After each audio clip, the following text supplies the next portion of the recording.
à l'interne avant que nous puissions démarrer avec notre session de la journée. Is being recorded. Cette session enregistrée, l'enregistrement sera disponible dans la page web de afpiv.org. Nous avons la plateforme Zoom Event.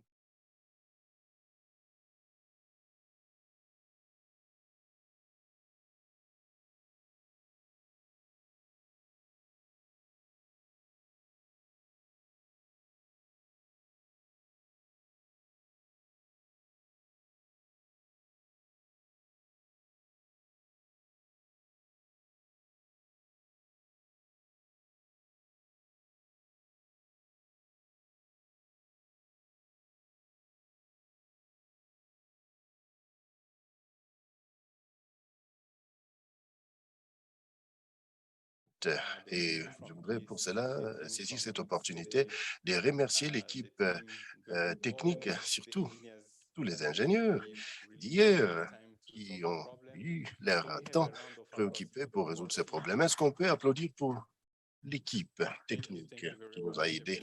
Merci, merci beaucoup. Vous avez résolu ce problème. Des cafés, comme vous le savez, seront servis au foyer, là-bas, à l'extérieur, au parloir. Nous voudrons vous demander que vous puissiez vous engager, fraterniser respectueusement, et ainsi de suite. Et ici, dans la salle, lorsqu'il y a des temps pour des questions, sentez-vous à l'aise de poser vos questions, et aussi en citant votre nom, votre pays de provenance, et ainsi que votre affiliation, s'il y en a. Alors, nous sommes bien demandés, avec la politique ISOC, de porter toujours votre masque pendant tout le temps que nous sommes dans cette session plénière. Et lorsque nous allons pour déguiser une tasse de thé, café, vous pouvez enlever vos masques. Je voudrais cependant profiter de cette occasion pour remercier tous les sponsors qui nous ont soutenus. Est-ce qu'on va applaudir pour tous les sponsors? Merci beaucoup. Merci.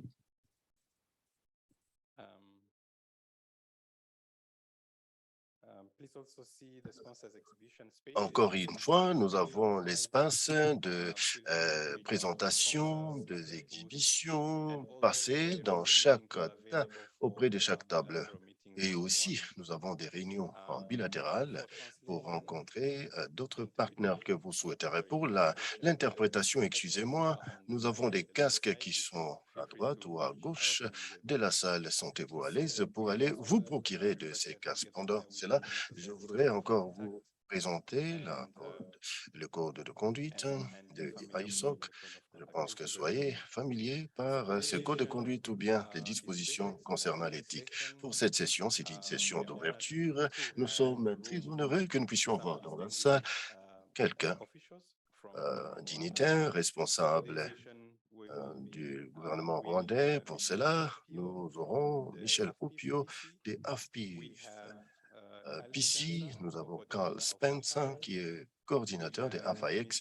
Nous avons Madame Grace Ngabire de RICTA, qui est vraiment la personne haute, importante pour cet événement. Nous avons l'ingénieur Mouvouni, qui est le DG de RICTA, et puis Yves Hiranda, le secrétaire permanent de l'ICT et de l'innovation, département et ministériel. Michel Opio, je ne sais pas si vous pouvez directement passer ici au podium pour nous faire votre allocution. Merci. Is Michel ready? Michel est prêt? Je ne sais pas. Okay, they are still not in the room. Probably they. S'apprêter pour l'accueil de l'invité. Voilà, Michel, nous vous attendons. Encore des applaudissements pour Michel, s'il vous plaît.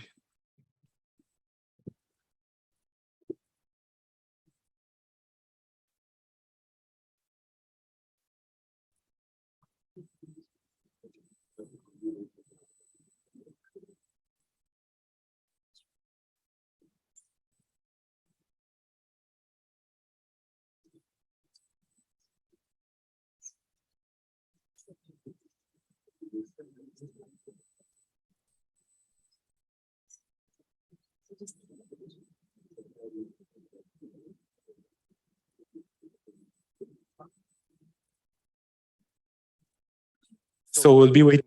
Bien, merci. Nous allons attendre légèrement. Entendre le gouvernement et seront là des moments. Patientez. Accordez-nous votre indulgence d'attendre un tout petit peu dans l'entretemps une détente musicale, s'il vous plaît. Merci.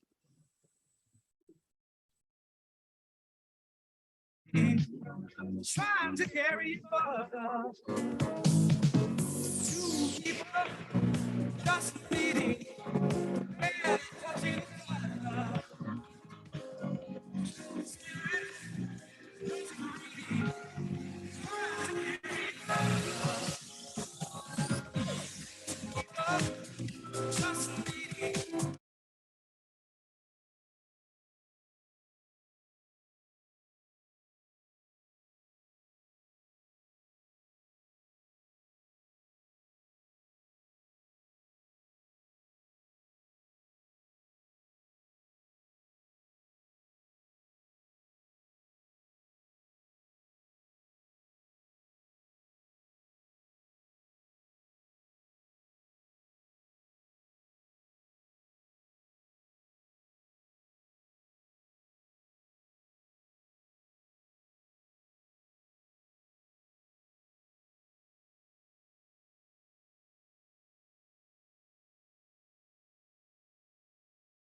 Bonjour.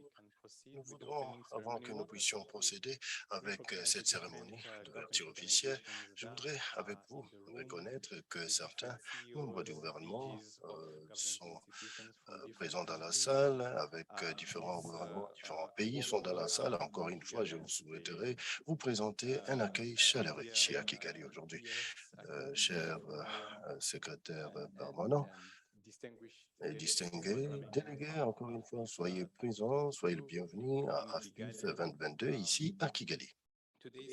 Aujourd'hui, la session, ce n'est qu'une session d'ouverture officielle, telle que nous l'avons mentionné ici dans la salle. Nous avons les représentants provenant de AFIX, Kyle Spencer. Nous avons les représentants de PC, AFIF, PC. Nous avons Madame Grace qui va nous parler pour les comptes de Victor et aussi le directeur général, pour les comptes du directeur général de RICTA. Donc, il jouera le rôle ad interim. Laissez-moi faire appel à Carl Spencer, qui est coordinateur, pour nous faire son allocution. Applaudissements.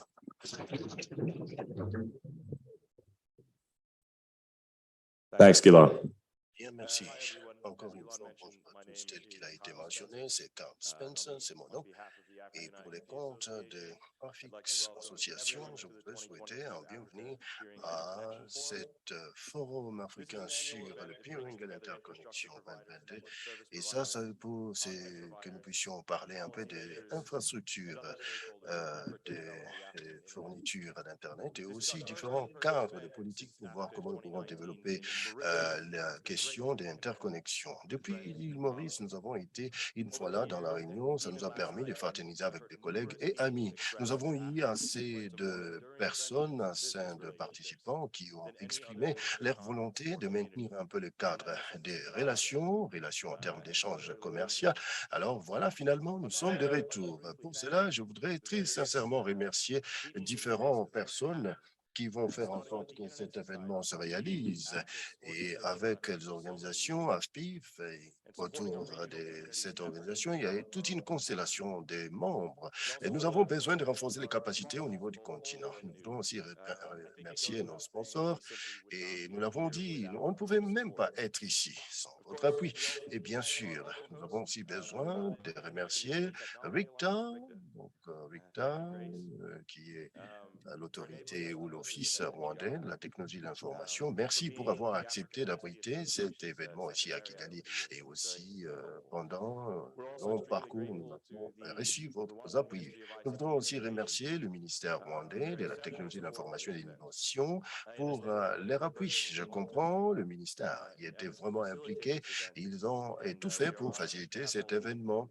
Encore une fois, voilà, encore une fois, nous voyons le secrétaire permanent, mais aussi le directeur ad interim. Je voudrais vous reconnaître par ces mots, vous dire que le comité a travaillé sans relâche, non seulement pour aujourd'hui, même pour les événements que nous avons eu dans le passé. Et encore une fois, nous avons pu avoir des événements virtuels concernant toujours sur l'échange et le trafic de connexion. Et avec l'association, disons, AFIX a été créée en 2012, nous avons remarqué quand même une croissance en termes d'adhésion de membres. Nous avons essayé de travailler pour nous-mêmes, pour que les communautés puissent prendre à cœur les activités, la responsabilité technique de tout ce que nous sommes en train de faire avec ISO. Et pour le moment, nous avons finalement pris le désir d'enregistrer AFIX ici au Rwanda. Donc, nous avons une composante qui est ici encore comme passerelle excusez-moi, centrale, nous avons AFIX Association ici au Rwanda. Pour cela, nous avons quand même essayé de débattre sur différents défis et opportunités dans la région. Je suis très ouvert, je vais interagir avec chacun de vous aujourd'hui et demain et voir comment nous pouvons aller de l'avant. Je passe la parole à Grace. Merci. Yes, thank you very much. Bien, merci. Merci.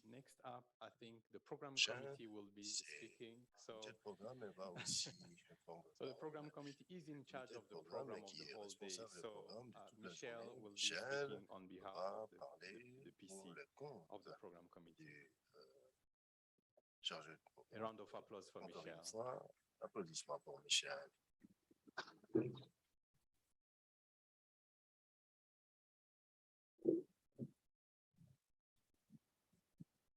Good morning, everyone.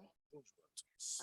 I just want to give Je a warm voudrais, welcome de to toutes les façons, the vous minister and souhaiter other distinguished au guests that Premier we have ministre et here aussi today. les distingués Thank you so invités much qui for sont taking avec time nous out of your day aujourd'hui. to come Un and accueil join us chaleureux à this votre event. endroit. Merci beaucoup pour I'll be speaking a little votre bit présence about à cette our session. program Je vais vous management, parler which is tout the légèrement committee sur putting notre together comité de these programme. events, Ce sont des ensuring gens qui sont the content ensemble that is pour faire en relevant sorte for que the cet community événement se and réalise. keeping the community Nous engaged avons throughout notre the point de event. focalisation As sur you le know, contenu, comme vous for l'avez dit. 2021, Comme vous le we savez, have an depuis actual physical event. 2021, on devait avoir un So the événement committee was able présentiel. to Alors, le join and comité a fait un pivot actually put pour together a virtual actuellement voir comment nous pouvons avoir des event in the contenus en program committee. virtuel. This Alors, is qui s'y trouve comprised dans of ces comités de members programme? of the Bien community sûr, nous avons les dedicated membres to provenant du attend this comité. event. Il y a So différentes we have personnes qui together sont a team présentes à cet to have événement, qui this viennent chaque task fois, chaque ahead mois because pour it would be discuter relevant sur at the les time types for de the thèmes qui devaient être pertinents participants of this afin que event l'événement puisse être and vraiment to put this beaucoup plus together in fluidique. this Et nous avons format. essayé de compiler So certaines de nos interventions ensemble pour organiser cet événement. Pendant que nous continuons à organiser cet événement, nous serons très enchantés, excusez-moi, nous sommes très enchantés d'être présents ici et je voudrais remercier le comité pour tout le travail qu'ils ont abattu jusqu'alors pour que ces programmes soient bien mis au point avec 3 jours de réunion et je vois comment chacun de vous participe activement. Nous voudrons remercier les comités, les organisateurs, les hôtes, encore une fois, avec la participation physique et aussi en virtuel. Merci beaucoup pour cela. Merci.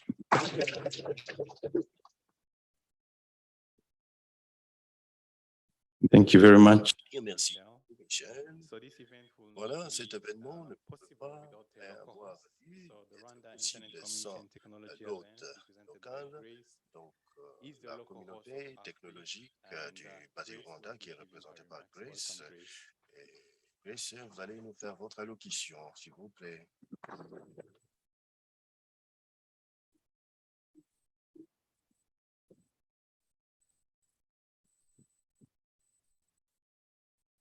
Good morning, everyone. Bonjour à tous. Bonjour. Mwaramutse. Mwaramutse neza.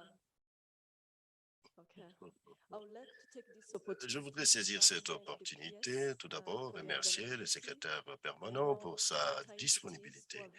Je comprends, on ne pouvait pas être si à l'aise d'être ici à cause des autres occupations professionnelles. Nous voulons remercier le directeur général Deo Moroni de Rura, Rwanda, Fils rwandais des utilitaires.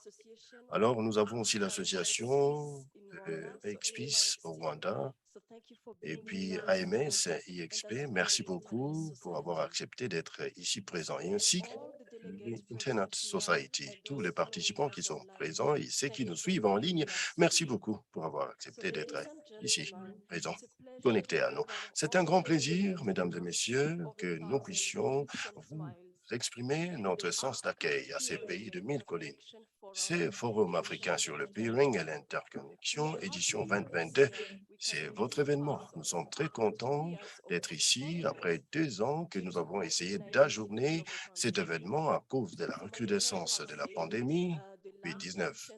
Mon ami l'a dit, dernière édition des AFPIF, c'était à l'île Maurice, c'était en 2021. Maintenant, nous sommes très contents que nous puissions avoir cet événement dans ces pays, dans ces beaux pays du Rwanda. Nous avons commencé avec AFPIF 11 ans passés pour donner un cadre de dialogue à l'Afrique, de débattre un peu sur différentes questions, des défis. Pour cela, nous ramenons autour de la table les parties prenantes ainsi que le prestataire des services, même les opérateurs, même les régulateurs, les agents qui travaillent dans le réseau pour partager des expériences, converger dans la même direction, échanger des idées, etc., voir ce que nous pouvons améliorer. Et comme vous le savez, le trafic d'échange en Afrique a connu des élargissements d'une manière un peu formidable. Pour cela, grâce à AFPIF, depuis les années passées, nous avons essayé de cerner la vision des AFPIF. Nous avons d'ailleurs suivi des débats depuis hier pour renforcer un peu l'accessibilité au réseau Internet à travers les échanges des trafics. Et aussi, nous devons avoir comment maintenir 50% des trafics localement. Quelle ambition! Nous avons quand même besoin de voir comment nous pouvons participer à travers les efforts réalisés par les parties prenantes dans cet écosystème de l'Internet. Bien sûr qu'il y a encore assez de défis pour que nous puissions réaliser et maintenir des réseaux efficients et efficaces dans les continents. À travers ces défis, spécifiquement en rapport avec manque ou, comment je pourrais dire, rupture ou bien insuffisance des connexions avec certains pays d'Afrique, surtout les pays enclavés. Actuellement, discutant, nous avons besoin de comprendre que nous devons créer un environnement pour que les gens apportent le développement de l'Internet et aussi dépasser les défis qui sont devant nous. Avec ce forum, nous avons essayé de voir quand même plus de 300 participants, 270 sur terrain et 60 qui nous suivent virtuellement depuis différents pays, différents continents. Nous sommes très reconnaissants de 30 sponsors que vous pouvez ici voir affichés au poster pour nous avoir soutenus techniquement. Sans cela, sans leurs efforts, cette réunion ne pouvait pas être vraiment réelle. Nous avons aussi le Internet Society, qui est notre organisateur de l'événement. Nous avons AFIX et aussi mon collègue Ricta, sans pour autant oublier le ministère de la Technologie de l'Information et de l'Innovation, qui ont immensement été vraiment à la machinerie de nous soutenir logistiquement pour que nous puissions avoir cet événement. L'équipe qui travaille à AFPIF, derrière la scène, les gestionnaires, les participants, l'équipe technique qui sont avec nous, nous croyons certainement que c'est événement de l'année est un événement de valeur pour vous. Nous croyons qu'avec les 2 jours restants, nous pouvons toujours nous saisir cette opportunité de cette réunion pour débattre un peu sur de politique, comment nous pouvons améliorer l'interconnexion dans un contexte continental pour l'Afrique. Nous pensons que ça, c'est très important. Ça va générer de l'emploi, ça va booster la résilience de nos économies. J'encourage pour cela tout un chacun de vous de fraterniser, de dialoguer mutuellement et de faire aussi un tour tout autour de Kigali, d'expérimenter la beauté de cette ville. Sentez-vous à l'aise, encore une fois. Merci beaucoup.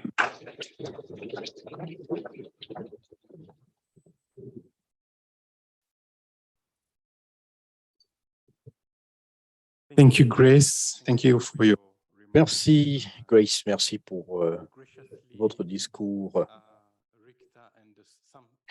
C'est avec beaucoup de joie que Recta et beaucoup de sponsors de cet événement nous invitent à une soirée gala qui fera l'objet d'une communication un peu plus tard.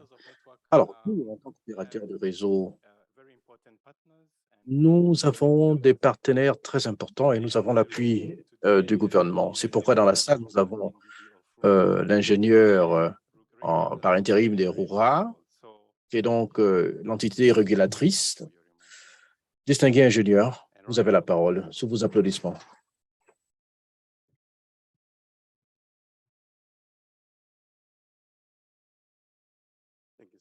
Merci infiniment, Guylain.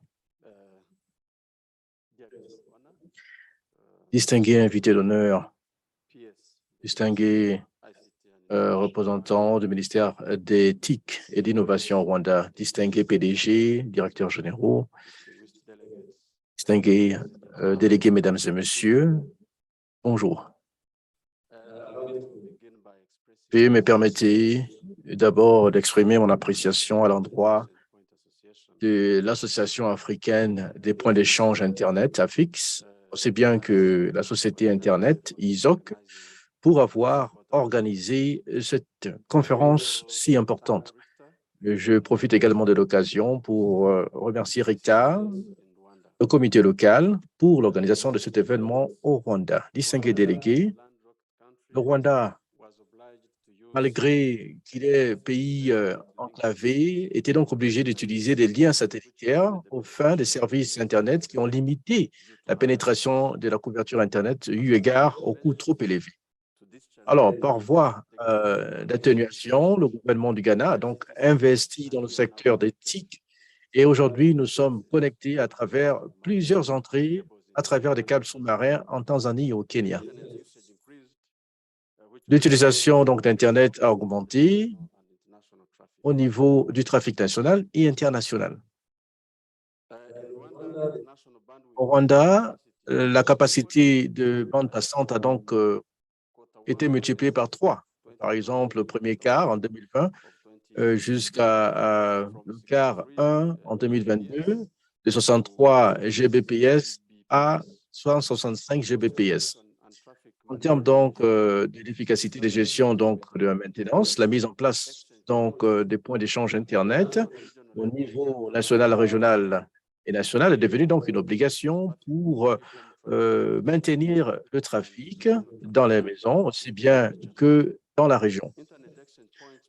Les points d'échange Internet jouent un rôle crucial dans le développement d'un écosystème Internet avancé en Afrique, non pas seulement dans la capacité de réduction des coûts, mais également sur l'amélioration et qualité des services. L'autorité donc d'éthique au Rwanda donne à Rural le mandat de mettre en place un programme et un cadre efficace pour la gestion des points d'échange d'Internet sur le pays. C'est dans ce contexte qu'en février 2014, Rura et RICTA ont signé un accord, ce qui donne donc à RICTA le mandat de gérer, d'opérer et de développer le point d'échange Internet du Rwanda. Distingués délégués,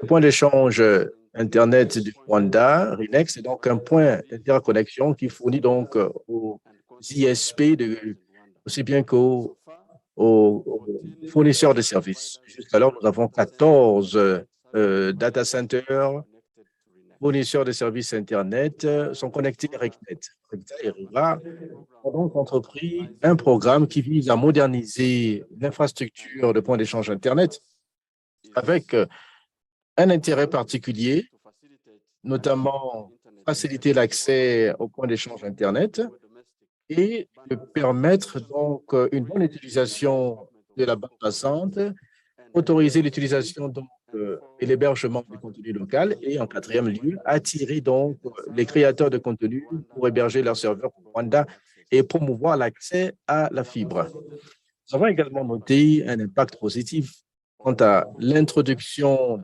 d'une cache globale Google, GBC, et Akamai Caster au Rwanda depuis certaines années, ce qui donc rend le contenu international disponible au niveau local et augmente énormément le trafic. Nous pensons aujourd'hui que cette disposition a augmenté les téléchargements de contenu vidéo eu égard à l'amélioration de l'expérience de l'utilisateur.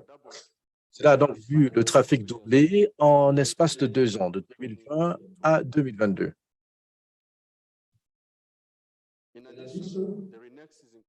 En plus de cela, RINEX est devenu donc un hub d'échange de trafic entre pays voisins. Mesdames et messieurs, par rapport à notre partenariat, RICTA a donc développé un plan stratégique quinquennal avec un intérêt sur la sensibilisation et la robustesse de l'infrastructure RINEX. Nous nous engageons à travailler ensemble pour une mise en œuvre fluide de ce plan stratégique.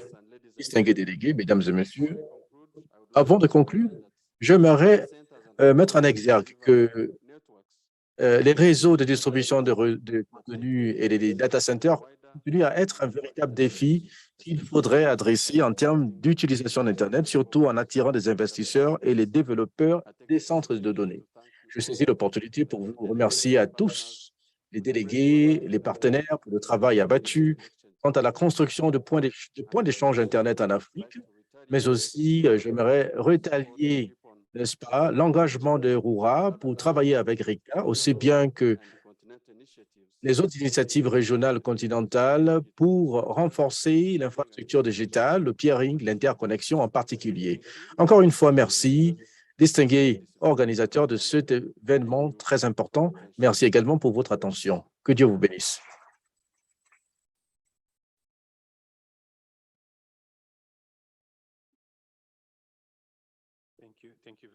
Merci infiniment. C'est le directeur général de Roura. Ce que nous faisons en tant qu'opérateur de réseau, comme vous le savez, n'aura jamais un impact s'il n'y a pas de la volonté politique. Aujourd'hui, dans la salle, nous avons le secrétaire permanent d'éthique et d'innovation. Sous vos applaudissements.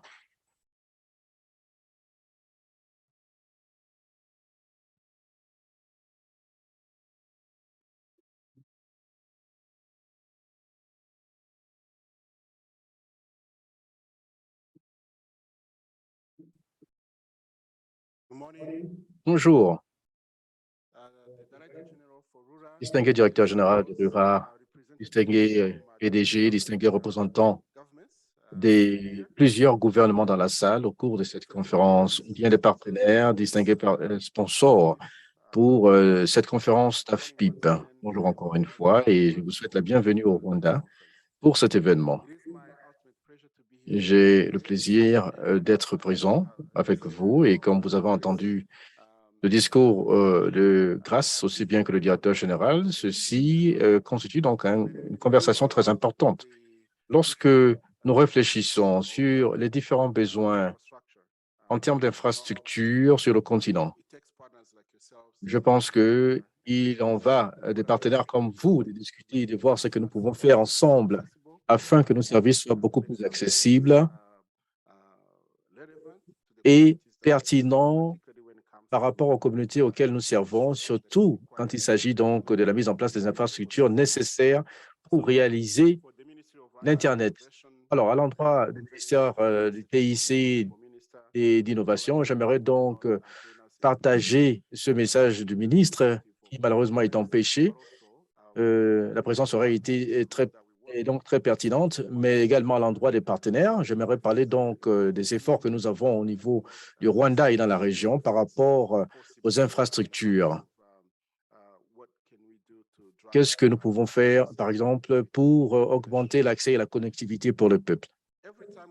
À chaque fois que nous parlons d'infrastructure et que, bien sûr, les acteurs comme vous êtes dans la salle, tout le monde est conscient qu'il ne s'agit pas simplement des infrastructures. Je pense que le directeur général a parlé donc d'un appel à l'action sur la mise en place des data centers qui sont importants pour traiter les différents services y relatifs, mais aussi pour la création de contenus qui sont nécessaires pour les différents partenaires. En tout cas, en ce qui nous concerne, en analysant la population rwandaise qui utilise beaucoup la technologie, nous réfléchissons de façon générale. C'est-à-dire, c'est vrai qu'on a besoin des infrastructures en tant que telles, mais aussi l'utilisation donc des appareils smart qui sont utilisés. Il faut également réfléchir sur les compétences sous plusieurs angles, c'est-à-dire les ingénieurs, les opérateurs du système, les ingénieurs de logiciels qui développent également les différents services. Et c'est donc le travail des ingénieurs de réseau qui travaillent dans différentes entreprises, mais aussi ceux qui développent des systèmes très avancés qui peuvent être utilisés dans différents secteurs du domaine. Alors, il est également très important de prendre en compte la population d'utilisateurs. Par exemple, il faut essayer de voir les différents cas que nous pourrons prendre pour satisfaire, donc, en termes d'infrastructure, pour que cette dernière puisse en bénéficier de la connectivité qui devrait être beaucoup plus disponible et moins coûteuse.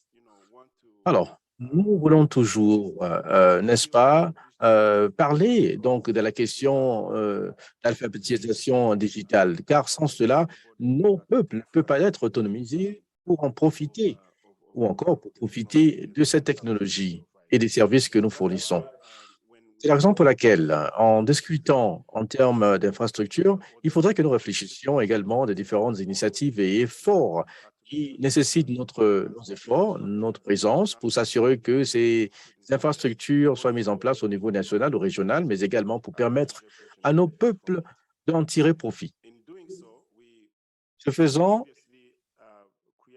nous pourrons créer des trajectoires, des solutions sur l'accès et l'utilisation donc de la bande passante qui pourraient donc créer de l'impact.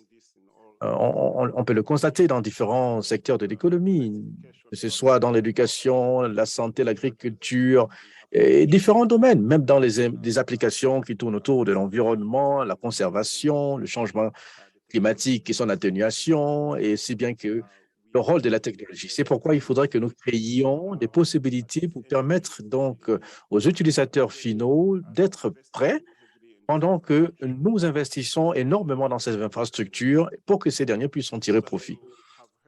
Alors, nous avons écouté le discours du DG, comme quoi le Rwanda continue à conjuguer des efforts en termes d'investissement depuis déjà plus de 20 ans en fournissant la connectivité à haut débit, des infrastructures informatiques, et comme je le dis, en se concentrant sur les citoyens qui constituent donc les consommateurs finaux. Nous voulons continuer à travailler. Nous appesantir aussi l'adoption, en particulier au Rwanda.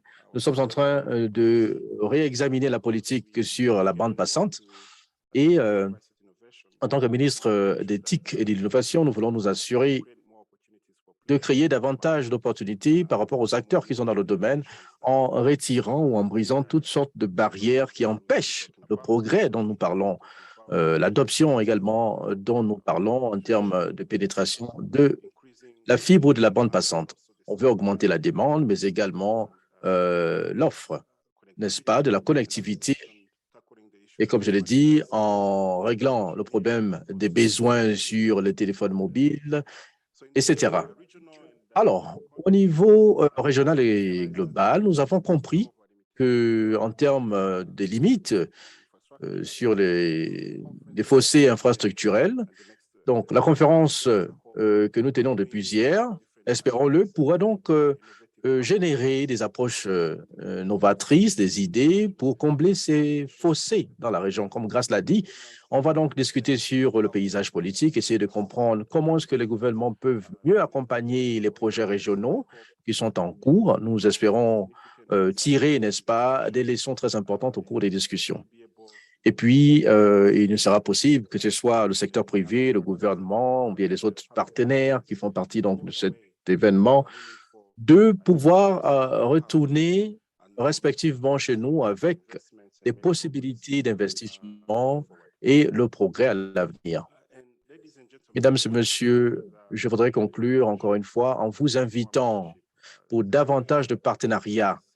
En tout cas, nous voulons fournir des services aux citoyens de façon numérique à 100% d'ici l'Euro 2024. Nous sommes en train d'investir dans le processus de numérisation. Alors, au Rwanda, vous savez, Grace l'a bien dit, il faudrait profiter de la ville de Kigali. Puis, nous sommes prêts à discuter davantage sur les opportunités d'investissement, de partenariat. Je vois beaucoup de mes collègues ici dans la salle, dans le secteur des TIC. Nous sommes prêts, en tout cas, pour discuter et de voir comment est-ce que nous pourrons davantage investir et dégager des opportunités pour vous, que ce soit le privé ou le public, pour permettre à créer de l'impact. Sur ce, encore une fois, je voudrais remercier les organisateurs de cet événement et Grace, merci. Merci à l'équipe de RICTA pour tout le travail énorme que vous faites pour la préparation de cette conférence, aussi bien qu'à FIX. Merci d'avoir initié cette conférence en dépit des retards, n'est-ce pas, depuis déjà 2 ans. Je pense qu'il est opportun. Je sais que la COVID-19 donc créé davantage d'appétit en termes d'adoption de la technologie. Donc, merci en tout cas d'avoir maintenu votre promesse et nous réitérons notre engagement en tant que gouvernement, en tant que ministère des TIC. J'aimerais donc faire passer le message du ministre qui n'a pas pu être présent. En tout cas, nous sommes prêts à être votre partenaire au Rwanda. On fera de notre possible pour renchérir ce partenariat, pour que ce partenariat puisse donner davantage d'opportunités et de partenariats. Merci.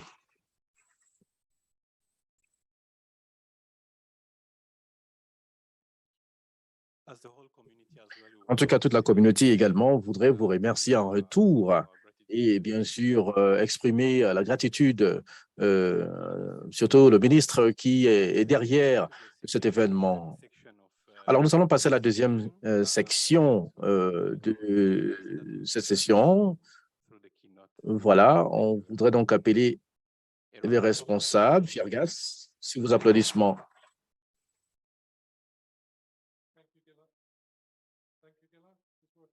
Merci. Est-ce que ça passe? Le micro passe? Voilà, c'est branché. Guy, merci énormément. Merci à tout le monde. En tout cas, bienvenue, n'est-ce pas, à la première partie d'aujourd'hui. J'espère que vous avez profité de la pause café, du petit déjeuner. En tout cas, je pense que tout est clair aujourd'hui. Demain, ce sera peut-être difficile en termes de points clairs, mais nous avons deux discours aujourd'hui, enfin, deux sections. Nous avons donc Patrick Christian qui va donc nous parler de la mise à jour sur l'état, n'est-ce pas, des réseaux. Et Andrea également va faire une présentation sur le réseau en Afrique du Sud. En tout cas, merci aux sponsors. Merci à toutes les personnes qui ont donc concocté cet événement fabuleux. Et à l'endroit donc des questions, Patrick, vous avez la parole. Vous êtes le premier sur la liste.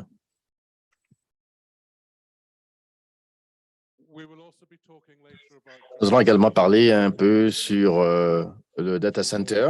Pour ceux qui sont intéressés, voilà, vous pourrez venir devant et voilà.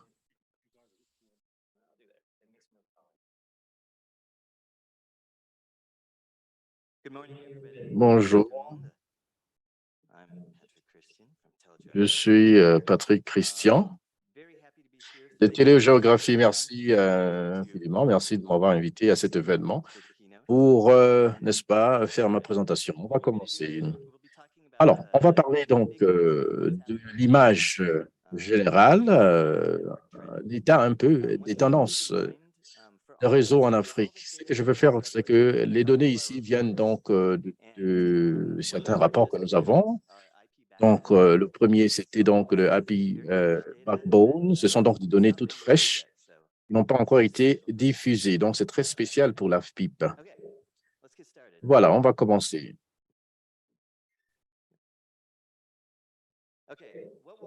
Alors, qu'est-ce que nous allons aborder? On va donc parler donc des tendances mondiales en termes de bande passante. Comment est-ce que cela grandit? Qu'est-ce qui attire la demande? Nous allons également analyser le concept également des câbles sous-marins, et puis les prix.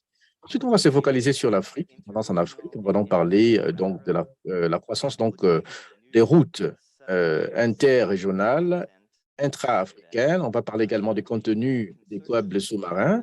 Nous allons également parler des câbles. Ensuite, on parlera donc de l'érosion des prix. On va parler donc des différentes routes africaines et non européennes. En dernier lieu, ce que je fais généralement, c'est de parler un peu de space side, mais aujourd'hui, on parlera donc de l'aspect de la demande et non de l'offre. On va donc parler de comment est-ce que nous allons analyser la croissance présente et à venir en termes de bande passante. Donc, d'abord, la première image, la croissance. Ici, nous avons la bande passante internationale. C'est-à-dire qu'ici, nous avons des entités privées et des IP, donc les réseaux privés et publics ensemble. Donc, ça représente 44% jusqu'en 2021. En tout cas, l'Afrique ici est à la tête et continue à croître beaucoup plus rapide que les autres régions. En tout cas, félicitations à l'Afrique. Vous y êtes arrivé. Voilà, vous avez dépassé l'Asie. Désolé à l'Asie. Alors, les prédictions, n'est-ce pas, de la croissance de la bande passante. Ici, nous allons regarder donc la croissance, donc la bande passante des fournisseurs Internet. Voilà, 49%, comme je l'ai dit. Alors ici, c'est donc les prédictions à venir.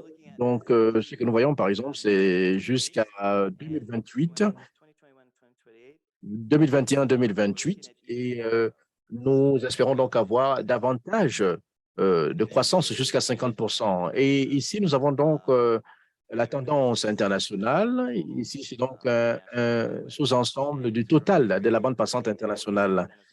Donc, ici, nous avons 44% de croissance à l'échelle globale. Nous voyons que la moyenne est de 26%, ce qui veut dire que ça avance très vite. Nous allons également parler des câbles sous-marins, c'est-à-dire les prédictions des investissements des câbles sous-marins 2022 jusqu'à 2024. Nous allons remarquer qu'il y aura beaucoup de câbles qui font l'objet d'annonces. On va commencer par là. Voilà, je sais que Télégéographie va également parler des chiffres et des cartes. On va commencer par les cartes. Alors, sur cette carte, ça montre un peu les systèmes de câbles activés. Ici, nous avons 2020-2022. En bleu, vous avez donc ici les posages. Donc, plus les points sont prononcés, plus c'est actif dans les différents lieux.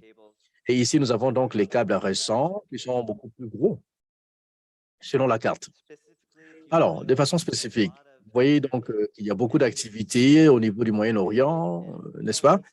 En Afrique du Nord-Est jusqu'à l'Inde et l'Asie du Sud-Est. Et bien sûr, le sud de l'Europe. Nous avons également l'Amérique du Sud et l'Afrique de l'Ouest, dont on en parlera dans quelques instants.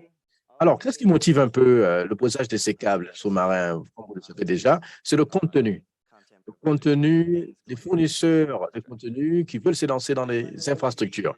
Alors ici, nous avons, ici c'est donc un sous-ensemble des contenus. Ici, nous sommes en train de voir les centres de données de cloud dématérialisés. C'est ce qui est donc en plan d'ici 3 ans. Encore une fois, nous avons donc les cercles qui indiquent le nombre des data centers qui seront installés. Donc ici, il y a beaucoup de choses qui se passent donc en Europe du Sud, au Moyen-Orient. Alors, parlons donc des prix. En tout cas, on va voir le cas de l'Afrique. Ici, c'est donc le prix moyen à partir des 10 gigaoctets par seconde. Ici, nous allons voir l'Afrique, la position de l'Afrique ici. Alors, si vous allez très bien Johannesburg, la route Johannesburg-Londres, qui a donc la version donc, de la mise en place, le taux le plus élevé en termes d'établissement de prix. Alors, qu'est-ce que nous allons faire? C'est qu'on va donc essayer de voir ce qui va se passer en Afrique. En général, nous pensons que les marchés similaires, les régions similaires, par contre, ce que je remarque, c'est qu'il y a beaucoup de similarités avec l'Amérique latine. Si on peut comparer, par exemple, en Johannesburg, Londres, Miami, Sao Paulo, en tout cas, il y a 3 ans de cela, Miami se trouvait à cette position. Donc aujourd'hui, l'Amérique latine ou du Sud a une tendance qui baisse. On voit donc la tendance ici qui prend 2-3 ans avant d'arriver en Afrique, ce qui est donc un bon indicateur. Alors, la seule route qui est toujours trop coûteuse, plus coûteuse que Johannesburg et Londres, c'est ici. Voilà. Alors ici, nous voyons dans ce graphe, nous avons donc une ligne de base, Londres, New York, il y en a un, le prix également des autres routes est également similaire. Si on regarde par exemple les 2 routes qui coûtent presque le double, Los Angeles, Sydney, Johannesburg et Londres. Ainsi, c'est toujours coûteux, mais on voit que la tendance est en train de baisser. Alors, voici donc l'une des cartes que vous attendez. Ça, c'est tout frais. Si on parle, par exemple, de la connectivité internationale en Afrique, nous pouvons remarquer que presque 80% de toute la connectivité en Afrique est donc de l'Europe. Voilà, donc ici, nous avons des lignes beaucoup plus prononcées. Nous avons de l'interconnexion en Afrique. En tout cas, l'image a commencé avec 100 gigas et ici, nous avons donc les routes principales, toujours vers l'Europe. Ici, on regarde un peu plus près. Nous voyons que la stabilité a donc été au niveau de 80% depuis 5 ans. Les pays d'Afrique du Nord, par exemple, ont ajouté davantage de connectivité vers l'Europe. Donc, ils sont passés de 80 à 90% de connectivité jusqu'à presque 100% vers l'Europe. Et rappelez-vous, on parle ici donc de connectivité internationale. Donc, toute activité en termes de transport. Le Nord est connecté beaucoup plus à l'Europe, mais si on regarde l'Afrique subsaharienne, nous voyons que la tendance est complètement différente. La baisse est connue donc jusqu'à 80, jusqu'à 60%. C'est quand même un changement très important. Ça montre qu'il y a donc beaucoup de connectivité entre les pays africains. C'est donc une bonne chose. Alors, voici donc une autre cartographie que j'ai faite pour l'AFPIP. En tout cas, vous êtes les premiers à voir cela. Alors ici, nous voyons donc les routes interafricaines. Donc ici, nous voyons qu'il n'y a pas de trajectoire avec l'Europe. Ici, c'est simplement entre les pays africains. Et ça date de 2016. Ça fait donc 6 ans de cela. On voit donc qu'il y a beaucoup d'activités vers l'Est, très peu vers l'Ouest, beaucoup vers le Nigeria. Et ici, en 2022, apparemment, la tendance n'a pas changé. Beaucoup de croissance avec des lignes beaucoup plus grosses. On a l'impression que c'est terrestre. Voilà, par exemple, de l'Afrique du Sud jusqu'au Kenya, la plupart des capacités est toujours sous-marin. Par contre, si on prend Kenya-Ouganda, bien sûr, c'est terrestre. Ce sont des câbles terrestres. Donc, c'est mélangé. Alors ici, nous voyons que les routes les plus importantes sont toujours sous-marins, mais on voit également qu'il y a la tendance souterraine qui se prononce. Alors, parlons un peu des câbles sous-marins. En termes de changement des capacités, nous voyons donc qu'il y a une croissance importante de nouvelles capacités à l'échelle internationale avec les câbles sous-marins. Enfin, je pense que les deux plus importants, c'est Equiano vers l'Afrique, qui ont donc un effet très important sur le continent. Voilà, on va parler de l'Afrique subsaharienne principalement. Nous voyons également qu'il y a beaucoup d'autres câbles, tels que Africa One, Medusa, Semi-Wi-6, bon, peut-être au niveau du Kenya et Djibouti, Égypte. Mais ceci ne passe pas dans le reste du continent. Nous voyons donc qu'il y a un impact, mais on se focalise beaucoup plus sur le Moyen-Orient. Alors, ici, nous avons donc une image beaucoup plus détaillée sur la cartographie donc, du posage de ces câbles sous-marins. Vous avez donc une bonne idée sur les allocations donc, de ces câbles, beaucoup plus à l'est, beaucoup plus concentrés dans 2 ou 3 zones. Et du côté ouest, je pense que c'est presque similaire, comme à l'est, mais c'est un peu éparpillé au niveau de plusieurs pays. Et bien sûr, l'Afrique du Sud. Alors, parlons un peu du posage des câbles au niveau donc, des pays. Je pense que Djibouti est très avancé. Par contre, Djibouti est beaucoup plus, voilà, c'est beaucoup plus un lieu de transit, n'est-ce pas? Mais bien que ça pourrait changer avec les routes qui vont vers l'Éthiopie et la Somalie à partir de Djibouti. Par contre, Djibouti qui est en tête. Ensuite, les hubs majeurs, c'est l'Afrique du Sud, le Nigeria, le Kenya, qui ont beaucoup plus. On voit également des pays hubs tels que la Côte d'Ivoire, le Ghana et le Sénégal. Alors, parlons un peu de cette cartographie par rapport au posage donc, de ces câbles, ce qui montre donc qu'il y a beaucoup plus de connectivité. Ce sont donc les marchés des hubs. Ici, nous voyons comment ça commence à se déplacer. Ce n'est pas facile parce qu'il faut bâtir ces réseaux.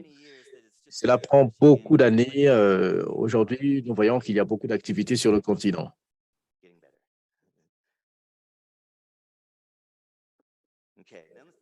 Alors, parlons un peu de l'érosion en termes de prix.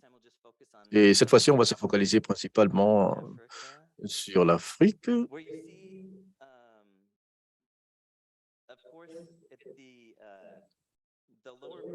Alors, les prix les plus faibles sont généralement en raison donc, des routes côtières.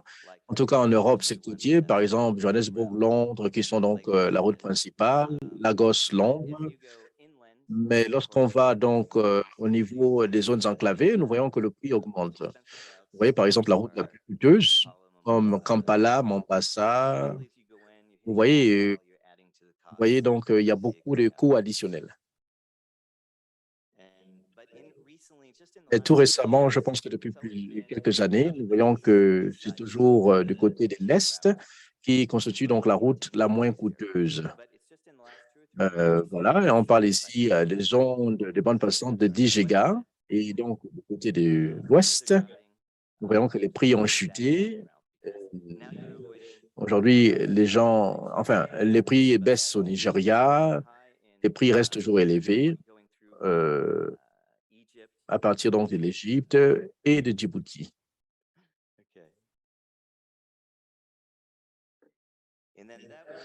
Alors ici, nous allons parler de la situation donc des prix, n'est-ce pas, en termes de transit, les différentes tendances. Ici, on voit donc en rouge, ça représente donc le prix en déclin, en baisse, et les bleus sont les médians, les moyennes.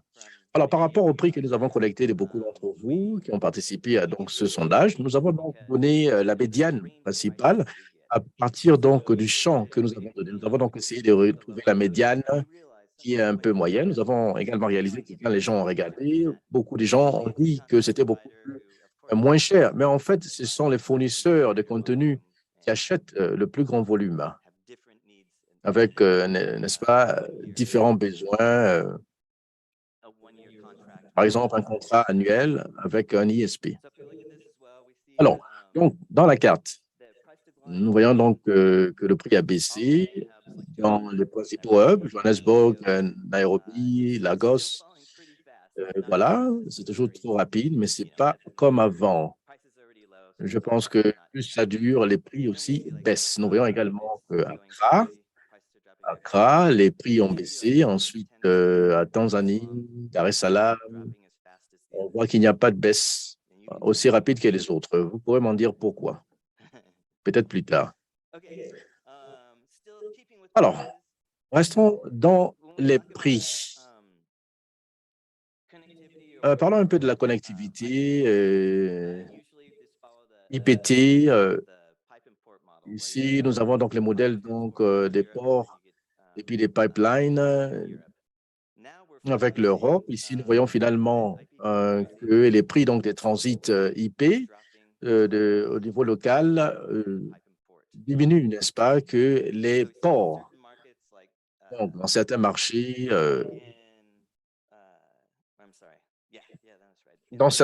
comme Lagos, Abidjan, nous constatons qu'il y a beaucoup plus. Je ne parle pas en termes de performance, je parle en termes de prix. Nous voyons que ça devient de plus en plus médian, où nous avons les différents modèles. Alors, si on parle par exemple des conduits et puis des contenus, on parle aussi des infrastructures par rapport au contenu. Est-ce que le contenu vient d'Europe? Et une fois que ça vient en Europe, nous allons donc prendre en compte les IXP, qui sont la cause principale, parce que c'est vous qui essayez de connecter les réseaux. C'est vous qui permettez donc de faciliter cela, de localiser le contenu. Et c'est à ce niveau où nous voyons qu'il y a un changement très important en termes de trafic. Alors, lorsque les caches sont passés, la performance était efficace, la demande était élevée. Nous voyons que les gens consomment davantage. Et plus on conduit, on consomme. Nous avons donc la bande passante domestique dans certains ports, certains endroits où nous avons des câbles sous-marins qui ont été posés et nous avons donc un taux de concentration très élevé des IX. Ici, par exemple, c'est des sources de IX PDB et nous avons donc utilisé cela à tout moment dans une telle géographie. Nous utilisons donc IX PDB. Nous avons également trouvé ces informations. Nous avons vu que ces informations sont beaucoup plus précises. En tout cas, félicitations à IXPDB. Alors, parlons un peu de la géographie des diffuseurs de contenu, des CDN. Nous allons donc essayer de voir les fournisseurs donc, des services cloud, CDN, et les autres. En Afrique, à l'heure actuelle, nous avons 45, n'est-ce pas, nœuds, avec 13 fournisseurs. Peut-être qu'il y en a un peu plus. Et ici, c'est généralement des informations disponibles au public.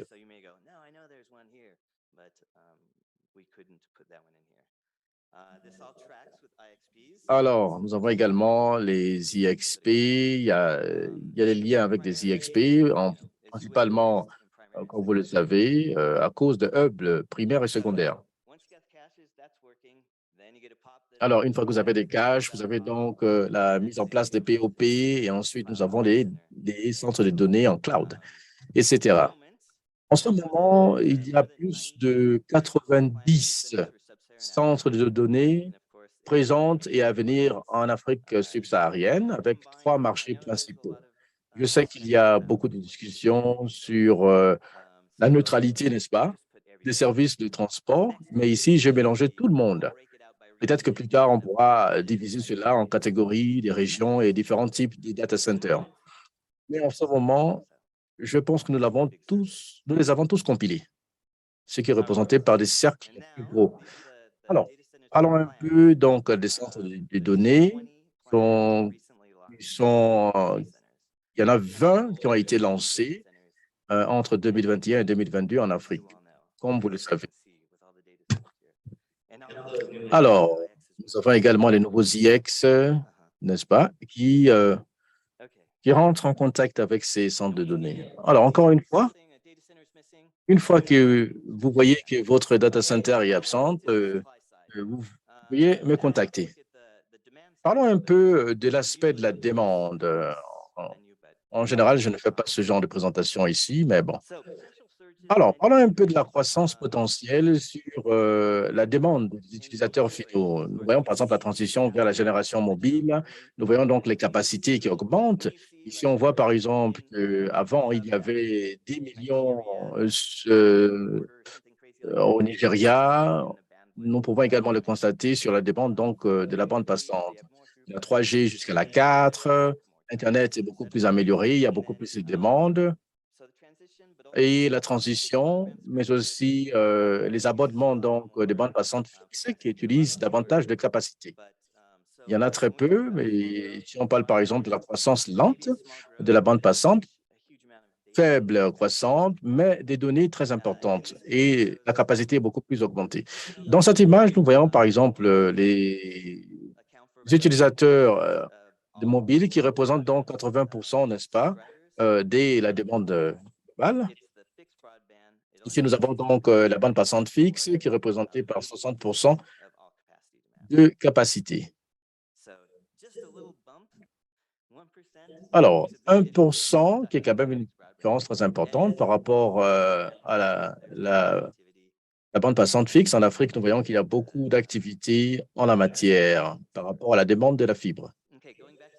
Alors, pour revenir un peu sur la pénétration mobile, sur ce diagramme, nous voyons donc le taux de pénétration et l'horizontale donc montre la population de chaque pays. Voilà donc une bonne façon de voir un peu où est-ce que nous pourrons distinguer une croissance potentielle. Nous voyons par exemple que les pays qui ont moins de 70% de pénétration et qui ont donc des populations très importantes, par exemple l'Éthiopie et la RDC, qui sont très intéressés.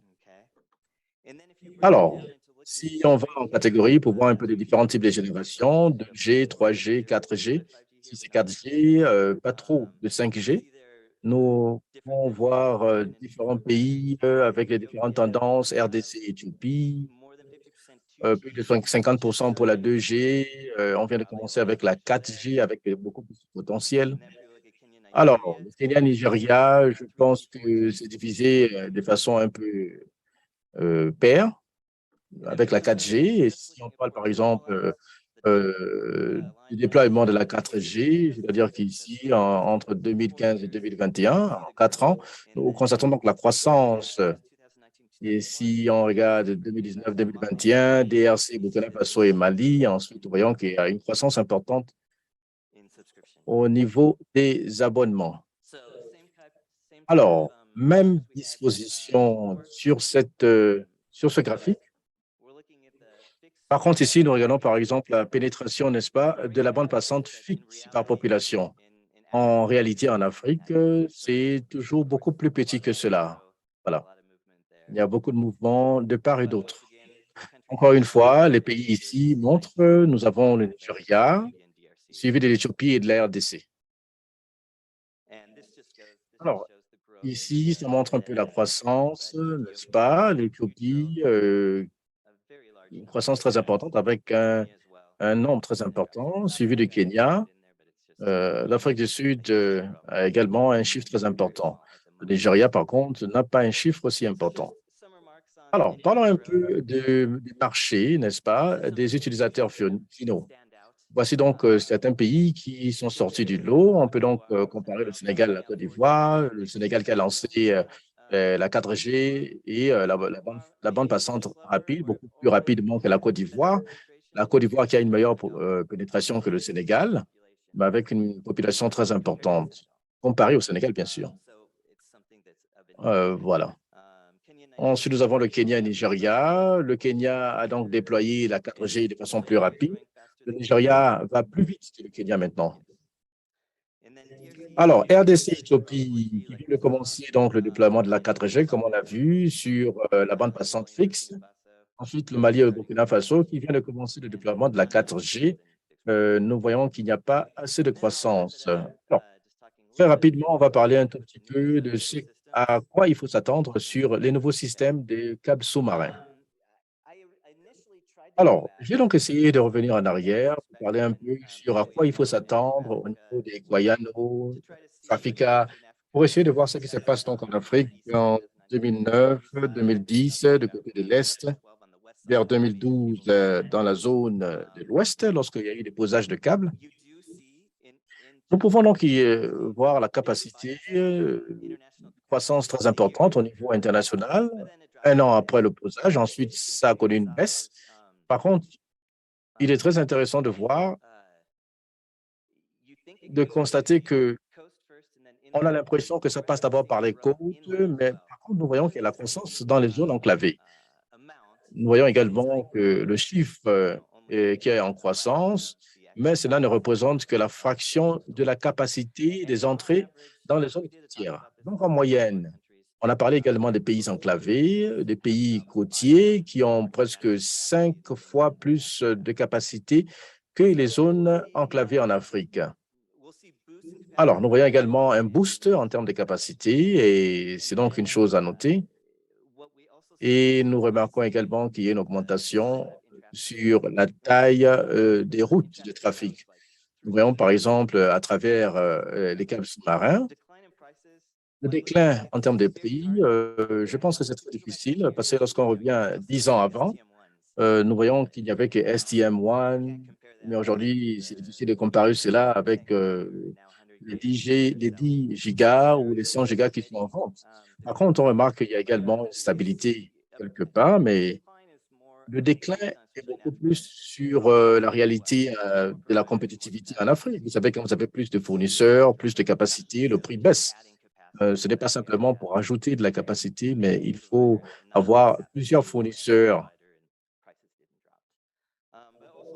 D'autre part, nous remarquons également qu'il y a la croissance sur le contenu local. Nous voyons par exemple qu'il y a beaucoup de caches qui augmentent en termes de CDN et de POP. Et une fois que vous avez un nombre des centres de données, vous allez voir également beaucoup plus de capacités intra-africaines pour connecter les centres de données en Afrique. Et bien sûr, une fois que les fournisseurs de contenu arrivent, donc l'écosystème se bâtit, les réseaux et beaucoup donc d'utilisateurs finaux. En dernier lieu, nous voyons que la tendance est beaucoup plus au niveau des utilisateurs finaux africains. Il y a 10 ans, ce n'était pas le cas, c'était beaucoup plus l'Europe. Il y avait des caches, mais il n'y avait pas assez. Et je pense que depuis déjà 3-4 ans que nous remarquons qu'il y a des changements en termes de capacité de trafic sur le continent africain, mais aujourd'hui, ça reste en Afrique. On prend par exemple l'Amérique du Sud. Quand je partais à Sao Paulo jusqu'à Miami, aujourd'hui, cela se trouve donc de façon individuelle en Argentine, sans pour autant passer par Miami. Aujourd'hui, nous voyons donc que Sao Paulo est devenu un hub, Buenos Aires, Santiago, etc. Même chose également que nous constatons en Afrique avec Johannesburg et Lagos, Nairobi, etc. Bon, voilà, je pense que le présage est positif. Je suis très optimiste. Voilà ce que j'avais à vous dire. Y a-t-il des questions? Merci infiniment. Patrick is definitely a good return speaker. We always like to hear what he has to say. Intéressant. Do we have any questions from the floor? Des questions de la part de l'audience, s'il vous plaît. Not about the, Are you coming to Charles? Alors, vous venez par ici?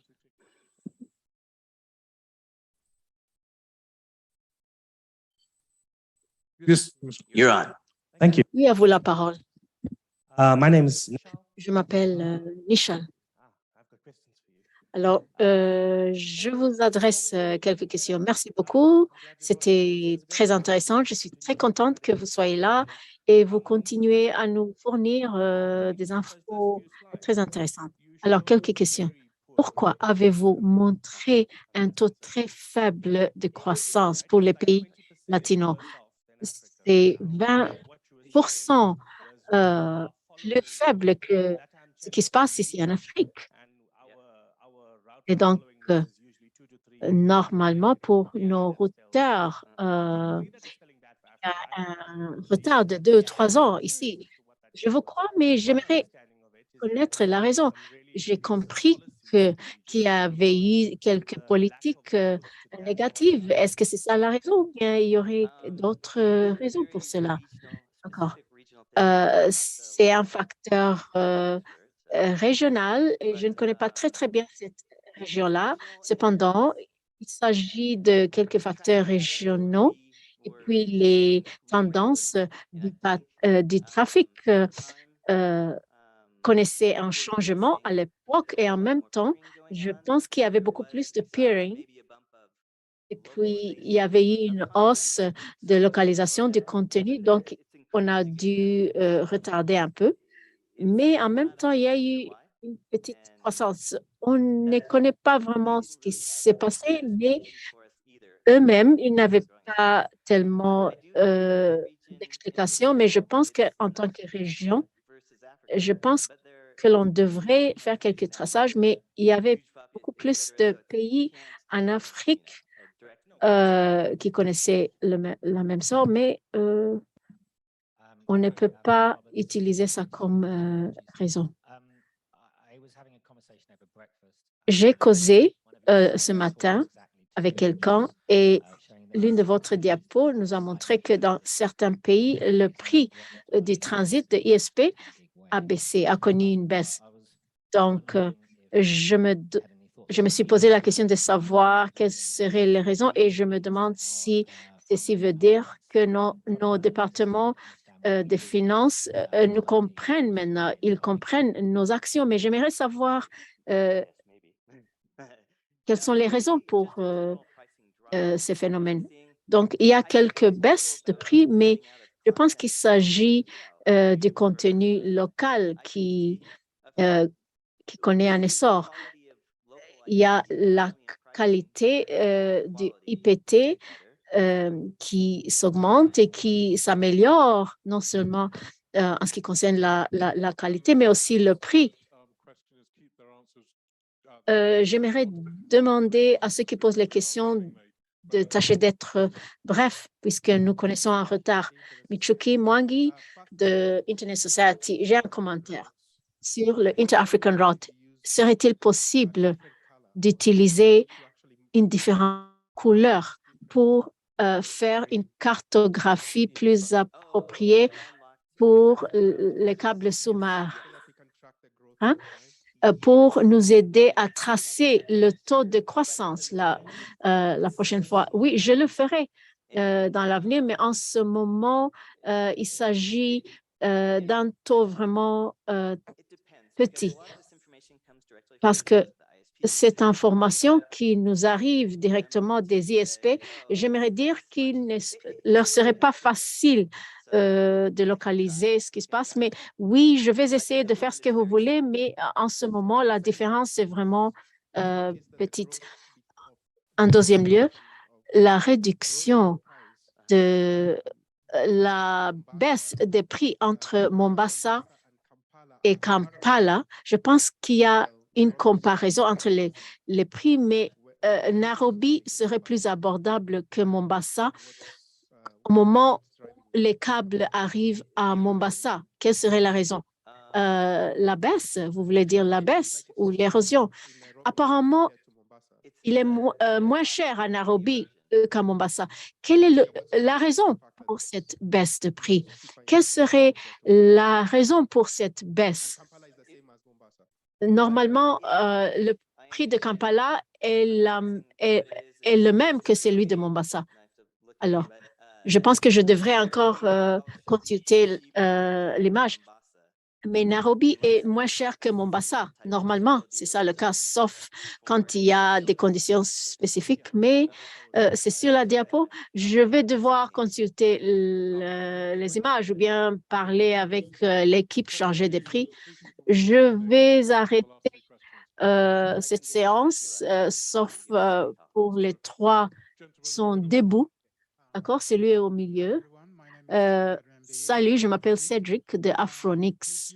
Merci beaucoup de cet exposé et merci de nous avoir fourni ces informations. Mais c'est juste un commentaire. Il serait très intéressant de noter que ces données montrées, donc nous nous focalisons sur ceux qui travaillent bien, qui font du bien. Ce qui est bon pour les sociétés commerciales. Mais vous avez maintenant les sociétés, les institutions sur le continent qui travaillent avec ceux qui ne sont pas suffisamment connectés. Auriez-vous des données sur ceux qui ne sont pas bien connectés, ce qui pourrait nous aider, nous qui travaillons avec eux, pour les aider à se développer? Là, vous avez mentionné ceux qui ne sont pas très bien connectés. Ce qui est difficile ici, c'est de voir que il est très difficile d'avoir cette information provenant de ceux qui ne sont pas bien connectés. Les gens nous posent la question de savoir pourquoi ne pas avoir des informations pour l'Afrique centrale, par exemple.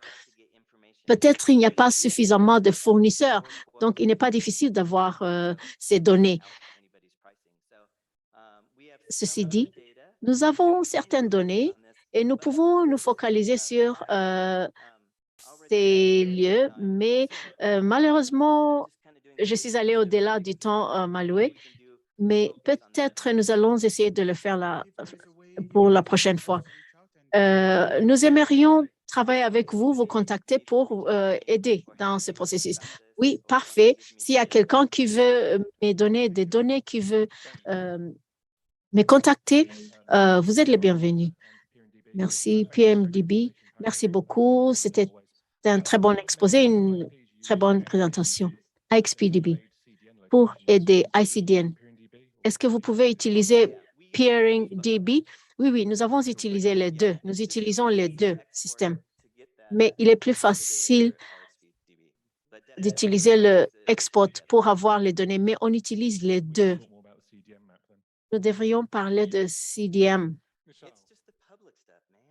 Donc, excusez-moi, mais le public est très important. J'ai deux commentaires. Premièrement, votre source de données. Je ne vois pas très bien, mais j'ai vu la Namibie, le Madagascar. Vous pourriez parler à Ben et Sarah. Elles pourraient vous donner d'autres données. Voilà, voici ma question. Vous avez parlé des taux de croissance qui sont en baisse en Afrique. Que pensez-vous de l'idée d'augmenter les câbles inter-africains? Il y a eu quelques réponses, mais est-ce qu'il est grand temps d'avoir plus de câbles inter-africains au lieu d'importer la bande passante du nord ou bien de l'Occident? Parce qu'on n'a pas suffisamment de ces câbles. Oui, voilà les lignes qui nous montrent les pays, les liens entre les différents pays. Il y a une hausse, mais c'est depuis 2 ans ou une année qu'il existe une certaine croissance. Il y a beaucoup de liens à travers l'Afrique, mais je pense qu'il y a bel et bien une certaine croissance ici. Ça se voit. Il existe aussi 2 grands câbles et c'est bon pour la redondance, mais je pense qu'il serait très nécessaire. Mais quand il y aura les cloud data centers, comme ce qui se passe au Kenya ou le Nigeria. Il y aura beaucoup plus de liens interafricains. J'avais d'autres questions, mais je vais les poser plus tard. Mais il me reste un commentaire. Vous allez retourner l'année passée. Est-ce que vous pourriez ajouter d'autres données pour l'Afrique? Vous avez montré Johannesburg vers Londres, mais vous ne nous avez pas parlé de Johannesburg à Lagos, Lagos à d'autres villes.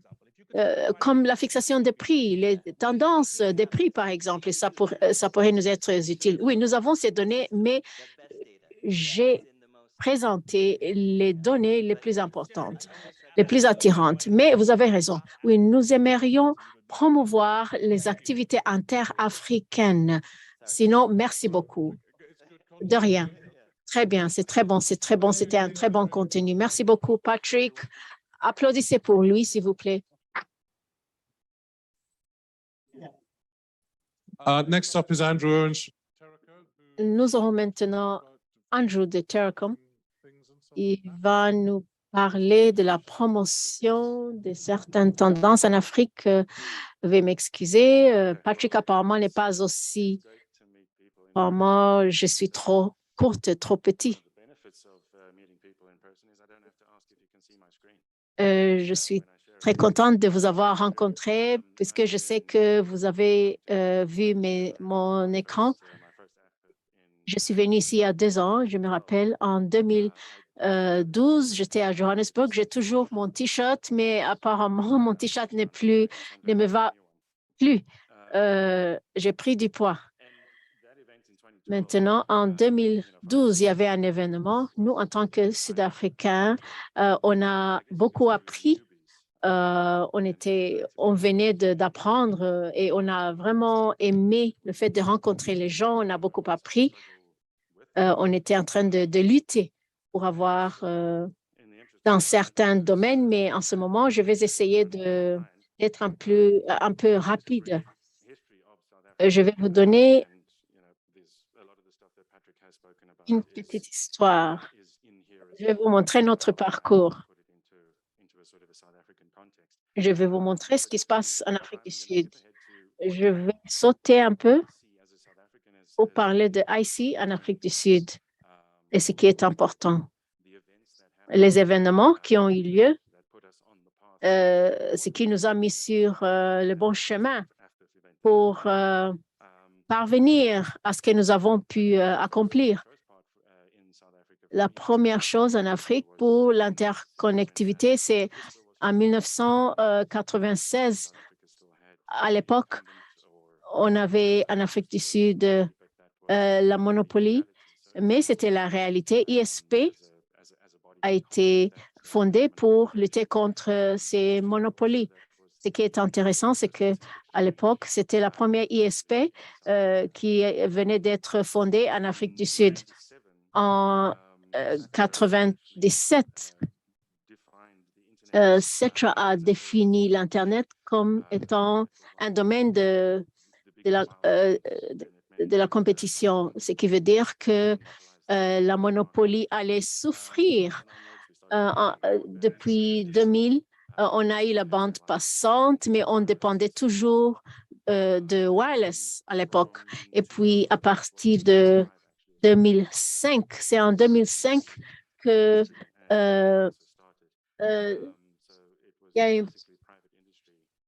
le ministère avait, je pense qu'il y a cette société qui avait traduit le ministère en justice.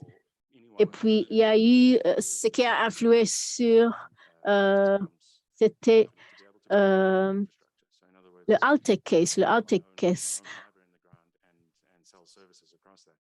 The court case was one.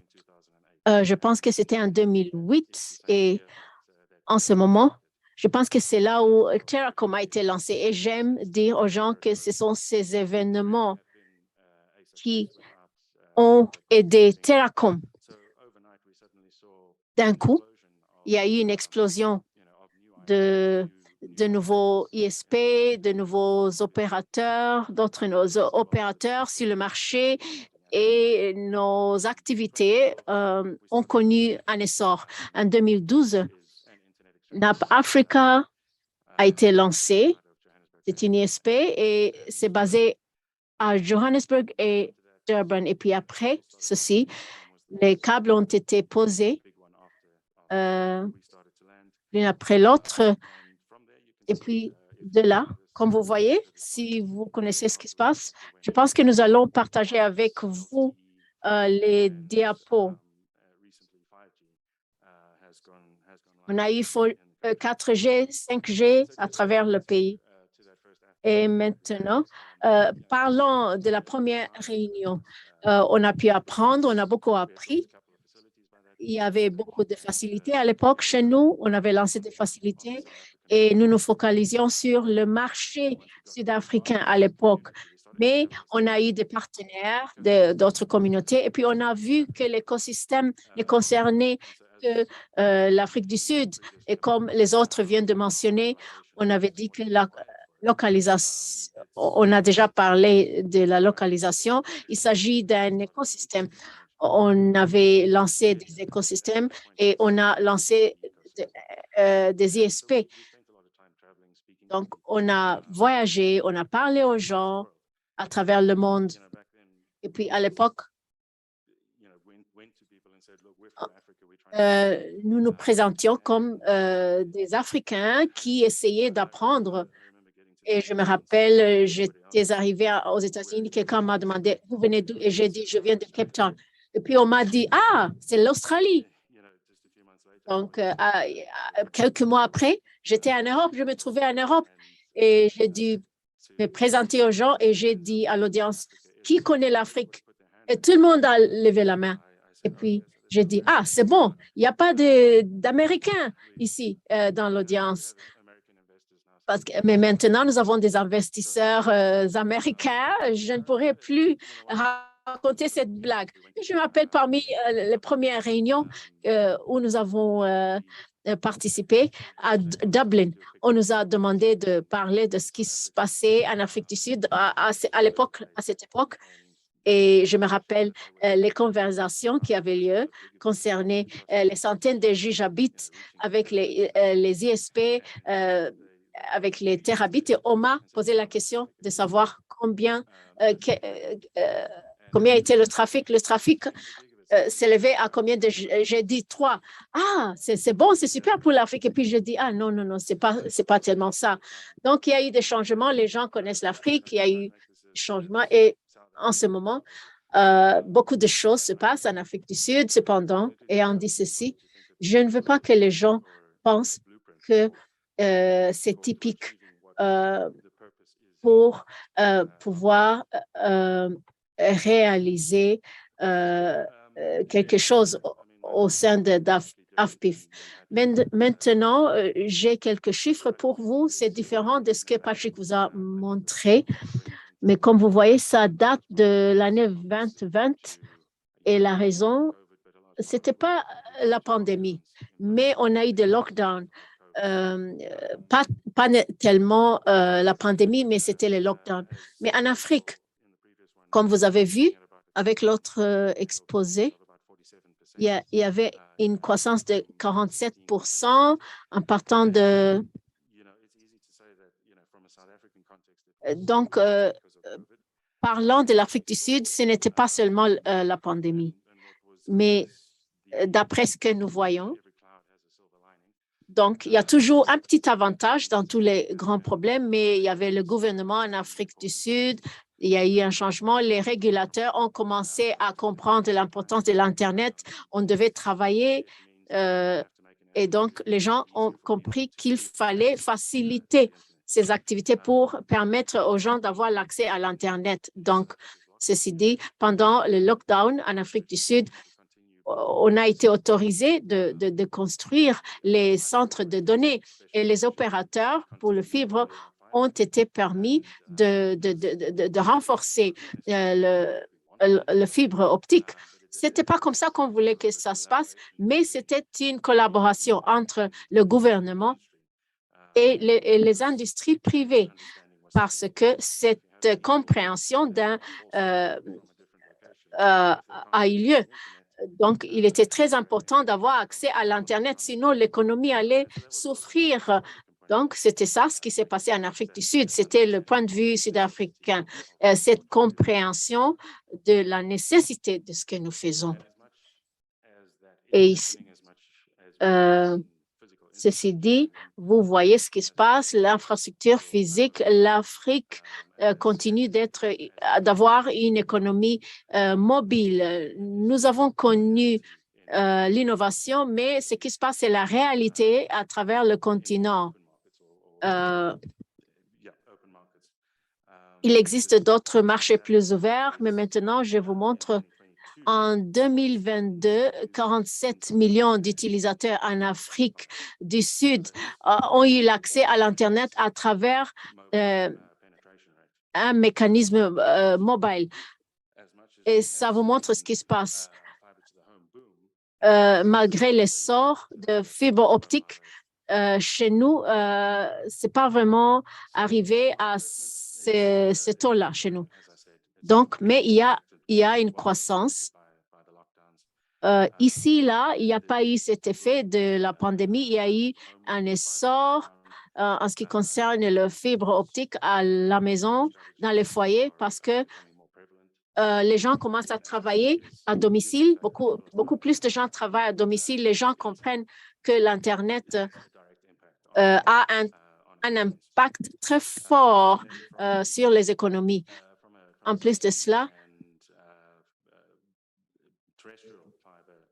pour le fibre terrestre, d'un point de vue fibre terrestre, vous voyez, ça continue. Il y a la régionalisation. Ça a été mentionné que ce sont des hubs et c'est très important en Afrique du Sud. Nous avons toujours vu ces hubs comme l'Afrique du Sud, le Kenya, le Nigeria, mais de notre point de vue, c'est important de voir cette régionalisation de ce côté-là. Je vais vous montrer la diapo. Et concernant toujours le fibre terrestre, je vais vous dire qu'il existe un fibre terrestre sous-marin, mais les gens sont frustrés, deviennent de plus en plus frustrés à cause de la sous-utilisation de ce fibre. Ça existe, oui, mais on se focalise sur la maximisation de l'investissement au lieu des bénéfices économiques de la baisse des prix. Je pense que Patrick vous a beaucoup parlé. Et il y a aussi l'accès à l'infrastructure. Il y a une croissance à la matière et c'est comme ce qui se passe dans d'autres pays sur le continent. D'accord. De notre point de vue, il y a une augmentation de la taille des centres de données ou bien la taille de ces facilités multidimensionnelles. C'est plus de 2 mégawatts et demi. Donc, il faut comparer à ce qui se passe en Afrique du Sud. De notre point de vue, nous venons de terminer. Nous venons de finir de construire le centre de données de Cape Town. Il y a un autre à Johannesburg qui s'élève à 80 et puis maintenant, nous sommes très occupés. Nous sommes en train de construire une autre facilité. Donc, voilà pour ce qui se passe en Afrique du Sud.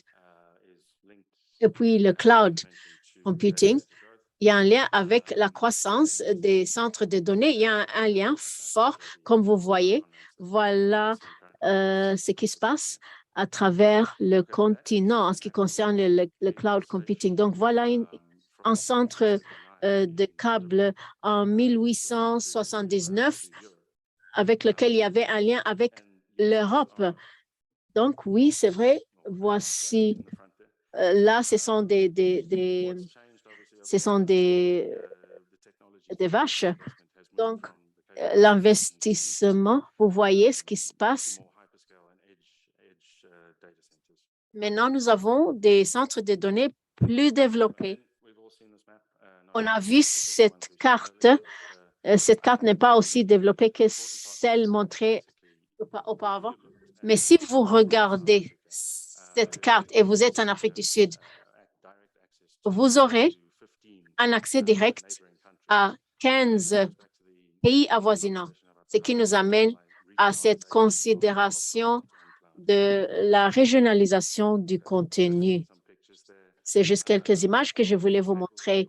Les câbles qui vont vers Cape Town il y a très, très longtemps. Et comme vous voyez, Equino est arrivé à Maupos, à Cape Town.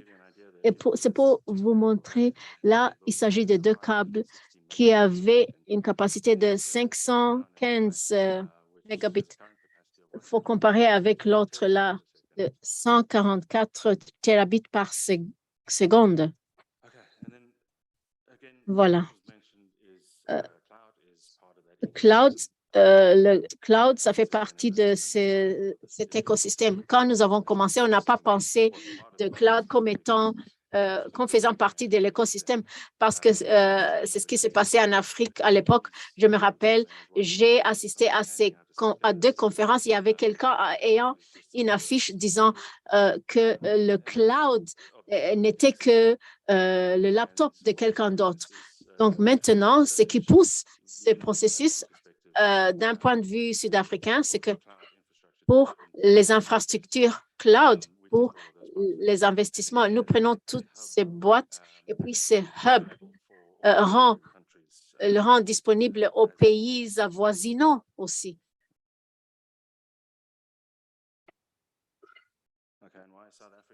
D'accord. Pour l'Afrique du Sud. If you looked at 19 Pour l'Afrique du Sud, si vous regardez, parmi les 19-25 pays au-dessus du continent, avec cela, vous voyez, le siège, c'est en Afrique du Sud, hein, pour tous ces 25 pays au niveau du continent. Ils ont leur office mère en Afrique du Sud. Et actuellement, nous avons une accélération pour que nous puissions avoir d'autres pays devenir membres, pour qu'ils puissent avoir accès à cet espace cloud. Voilà, ça c'est juste un diapo. Je pense que ça parle de soi-même. Ça, c'est juste l'espace cloud qui connecte directement avec l'Europe, ou qui s'étend jusqu'au niveau de l'Europe. Et bien sûr, pour le cloud, c'est vraiment un échange important. Il y a l'émergence de participation, disons, de certains pays dans leur cadre technique, surtout pour l'Afrique. Nous avons besoin de voir s'il peut y avoir l'élargissement d'investissement de mode cloud ou bien de l'espace cloud en Afrique. Ça serait bien. Bon, bien sûr, les gens en parlent à cause de quoi? À cause de ce qui s'est passé pendant quelques années passées. Et il y a bien sûr quelque chose comme matrice qui vous donne la réalité, surtout pour l'Afrique du Sud. Nous voyons déjà que il y a certaines institutions financières qui sont là, debout, ils comprennent que l'espace cloud est très important, mais nous voyons il y a une insuffisance en termes d'infrastructures physiques, et pour cela, nous voyons que les entreprises doivent finalement voir comment avoir accès à cet espace cloud, s'il vous plaît. Bien, merci. Encore une fois, pour revenir toujours sur ce qui concerne l'émergence de points d'échange en mode cloud, les réseaux seront connectés à l'espace cloud et je crois certainement que les entreprises, ce ne seront pas seulement des entreprises de l'Afrique du Sud, mais des entreprises sur le continent vont avoir accès à ces espaces cloud et rester en connexion. Voilà, pour l'IXP, c'est-à-dire le point d'échange Internet, le nombre ne fait que s'intensifier. Nous avons 6 de ces IXP qui sont basés en Afrique du Sud, qui performent techniquement très, très bien. Et nous avons un exemple, comme je vous ai dit, nous avons, depuis l'année 2020, avec Terraco, nous avons identifié certains trafics, 2,6 terabits de trafic provenant de l'Afrique du Sud. Et ça, ce qui représente une affaire de 160% d'accroissement. Et je pense qu'il y a eu d'anticipation dans ce sens-là. Nous allons continuer dans cette même tendance et ça serait très bien. Pour ce qui concerne ISOC 80 sur 20, c'est ça l'initiative. Nous avons vu que cette initiative, c'est bon. Nous avons dit qu'il faut que 20% de vos trafics puissent être dans le continent, d'accord? Et c'est ça qui était l'initiative depuis l'année 2020. Je crois que lorsque le rapport est arrivé, nous avons Kenya, Nigeria, on a essayé de toucher jusqu'à 70%. L'Afrique du Sud est évidemment considérée ou compris comme vraiment un point important pour arriver à cet objectif que nous nous sommes fixés. Alors, Pour revenir un peu sur la question des points d'échange Internet, ça c'est une question qui est tout à fait importante, vous le savez. Nous avons différents points de vue provenant des entreprises de télécommunications en Afrique du Sud. Ici, je voudrais faire seulement ressortir une idée de vous dire que ce n'est pas seulement un problème qui concerne les entreprises, mais ce sont des décideurs politiques dans cet espace des réflexions qui puissent renforcer la collaboration avec les entreprises. Et aussi, je pense qu'avec l'actualité que nous avons, je pense que ça, ce sont des organisations qui doivent voir comment renforcer, évidemment, les peering, trafic d'échange d'informations entre raison pour laquelle, au niveau de l'Afrique du Sud, nous avons l'agent de réglementation qui les force, qu'ils puissent évidemment obtenir des contenus depuis leur contenu en passant par l'Europe. Et ça, c'est le grand problème. C'est un problème pour les utilisateurs, raison pour laquelle nous devons tout faire d'avoir les contenus importants dans les réseaux. Et nous pensons que ça, ce sont des contenus qui sont utilisés. Mais regardez, ce sont des contenus qui traversent l'Europe et qui doivent revenir encore en Afrique. Alors ça affaiblit un peu l'échange. Où sommes-nous actuellement? Comme vous le voyez, l'Afrique, c'est la prochaine frontière. Connectivité s'améliore d'une manière très galopante, très significative. Avec l'Afrique du Sud, vous voyez, nous avons vu vraiment une grande amélioration, surtout pour le continent, en termes de connectivité Internet. Et vous savez, il y a encore assez de pain sur la planche. Il y a beaucoup à faire, mais nous avons commencé à petits pas, mais je crois que si nous pouvons aller de l'avant avec plus de financement, je crois que vous allez voir comment nous allons dépasser un peu toutes ces barrières que nous présentent les défis. Et avec quelques années passées, lorsque nous avons été dans nos réflexions, nous avons dit que nous devons tout faire et de regarder ces crises ou ces barrières comme des opportunités à saisir, parce que vous savez, lorsqu'il y a des difficultés, il faut penser autrement.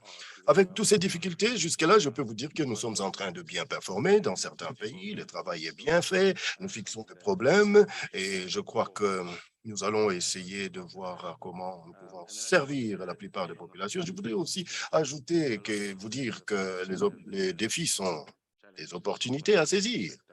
Rien ne peut être fait sans des crises. Bien sûr, il y a des peurs, il y a des frustrations, par-ci, par-là. Mais je voudrais rappeler à tout le monde de comprendre que dans les décennies passées, nous avons vu quand même assez de changements, non seulement à l'interne au niveau du continent, mais à travers tous ces continents. Donc, nous devons être fiers de cela et je crois que le travail sera bien fait dans ce sens. Merci beaucoup. Thank you very much, Andrew. Bien, merci beaucoup. Merci. Governmental group has to leave, so if you could give them a moment to leave. Thank you for coming. Gouvernement, vous pouvez And then we'll quitter go la to salle. Q&A Merci beaucoup. afterwards. Et ensuite, laissons d'abord qu'ils puissent sortir, se disposer. Et ensuite, nous aurons la session questions-réponses. Merci. So do we have any questions for Andrew? Questions à poser à Andrew. There's a lot of data in that talk, so Je sais qu'il y a eu do we have, yes, we have a qui question. venait d'être dit. Oui, vous avez une question? Non, on ne peut pas être responsable pour que tout le monde That's okay, puisse we have manquer other things les to repas stop de from midi. getting Non, plugged before je we pense go. qu'on peut arrêter peut-être. Pour que je réponds au nom de Issa, s'il vous plaît. Essayez de bien fixer ce micro, le volume, s'il vous plaît, parce que nous avons besoin de vous entendre. Je réponds de Issa, MTN Rwanda. Merci beaucoup pour la présentation. Les deux dernières présentations, évidemment, ça nous a donné assez d'informations.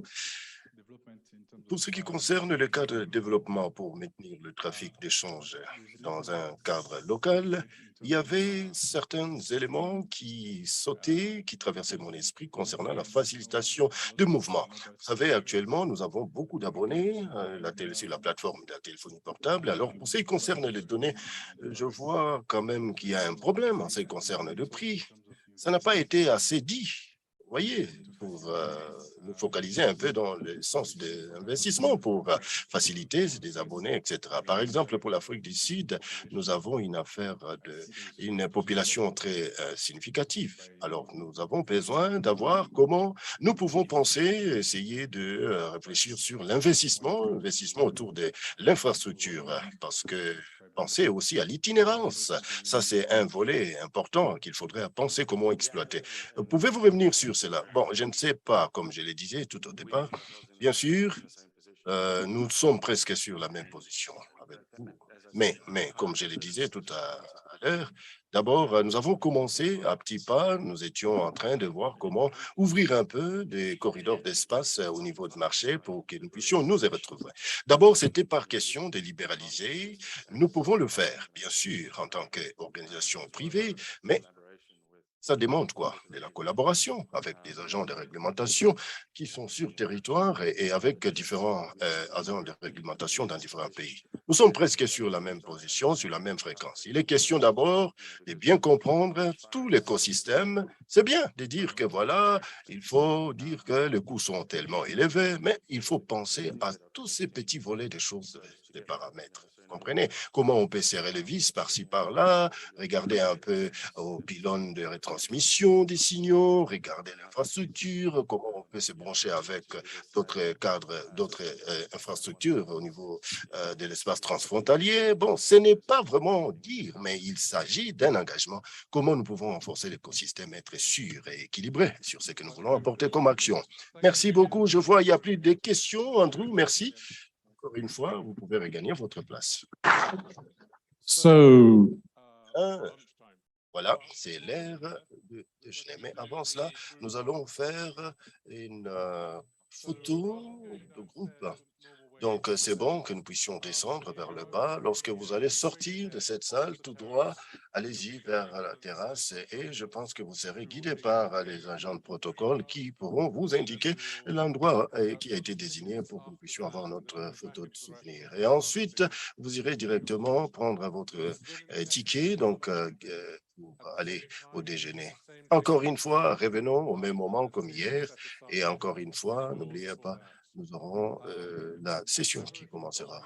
Certains d'entre nous ont deux groupes peering qui seront en bilatéral, mais essayez d'envoyer vos contacts, s'il vous plaît. Réjouissez-vous de votre déjeuner. À nous revoir cet après-midi. Merci beaucoup.